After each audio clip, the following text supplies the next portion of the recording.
My name is Ron Cantor. I am from Ashkelon, Israel. I'm here with my wife, Ilana. And 2 weeks ago, I was invited with other faith-based journalists to view the footage that they took off of the dead bodies of the terrorists. What I'm going to share with you tonight is unpleasant, but it must be told. Already people have forgotten what happened on October the 7th, and they have forgotten the 242 hostages that are in the tunnels of Gaza.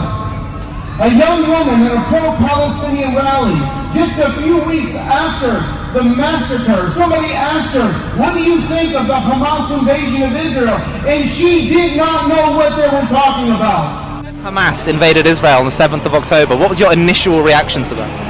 I don't believe they did today, Hamas. I think so. Honestly, I think I need to be a bit more clued up on everything that's going on.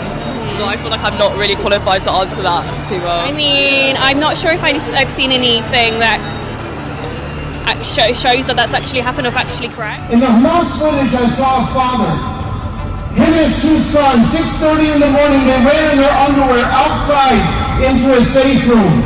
The Hamas terrorists came in, they threw a grenade into the the safe room. It exploded and the father walked out dazed. The terrorists shot him dead. Then they dragged the 2 sons over his dead body into the kitchen. Then the terrorists went to the refrigerator, even as the 2 young boys were in shock. One says to the other, Abba is dead. He opens up the refrigerator and he asks them, it seems like in Arabic, what's there to eat? And he takes out a Coke and begins to drink it. The mother comes home a little bit later with police and they found her husband dead and she collapses in agony. I don't know what happened to the boys. I watched as a dog came to protect his family, and the terrorists shot him, but the dog kept coming, and they kept shooting until he was dead. I witnessed as terrorists searched houses for anyone who might be alive, and then they shot them dead. Many motorists, they had no idea what was happening, and they just drove right into the terrorists, and they filled their cars with bullets until people fell out of the doors dead.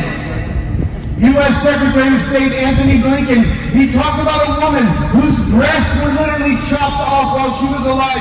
Her husband had his eyes gouged out and then they shot them both. A soldier testified of finding a baby in an oven that was on. His parents were made to watch him before they shot them dead. They took the baby in front of his parents and they opened the oven. They put the baby, 2 months baby, inside the oven, turn on the heat, high heat, and just it starts screaming and burning. I'm sorry. The parents saw that. Then they shot the father and the mother in the middle of the living room. And you know what? The most shocking thing about what I saw was the joy on the terrace. It was like they were at a wedding or a sporting event. They were so happy. One of them called home and he said, Mom, Dad, I'm calling you with the phone of the Jewish woman I just killed. And he said, your son is a hero. I just killed 10 Jews with my bare hands.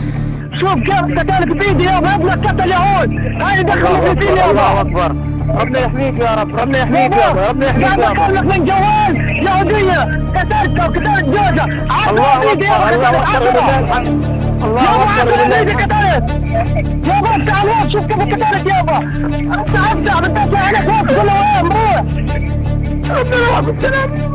يابا 10 بيصير يابا، يابا والله 10 قتلت، 10 بيدي يابا، يابا على ايدي، اعطينا امي. These savages have found friends. They found friends on college campuses in the U.S. and sadly on the streets of Europe. At George Washington University, they projected on a building the words that call for another Jewish genocide. Glory to our martyrs, free Palestine from the river to the sea. At Columbia University, Professor Joseph Assad called the slaughter awesome. Cornell University professor Russell Rickford said he was exhilarated by October the 7th, and he called Israelis irredeemable excrement. In Sydney, Australia, crowds gathered at the Opera House and chanted, "Gas the Jews." A Harvard task force was formed to protect pro-Hamas students. And a letter was written by more than 100 professors rebuking the president for condemning anti-Semitism. People rejoiced at the news of the slaughter in the streets of Berlin, Toronto, Paris, and sadly right here in London. But where will the church stand? When the Messiah returns to Jerusalem, the Bible says that he's going to separate the nations as a shepherd separates the sheep and the goats.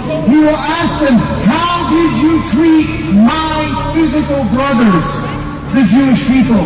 Yes, the sheep and the goats prophecy is about the nations and their treatment of the Jewish people. Zechariah 14:16 talks about the nations coming to Jerusalem after the coming of the Lord and worshiping him there.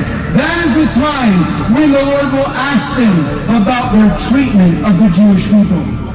God is using Israel right now as a test. And the question is, world, where will you stand? BBC, where will you stand? CNN, where will you stand? Yes. Yes.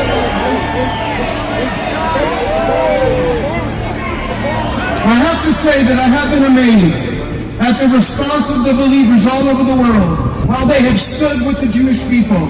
We're not going to give up until Hamas is destroyed and every hostage is returned. We speak to Hamas and we say in the Spirit, let God's people go.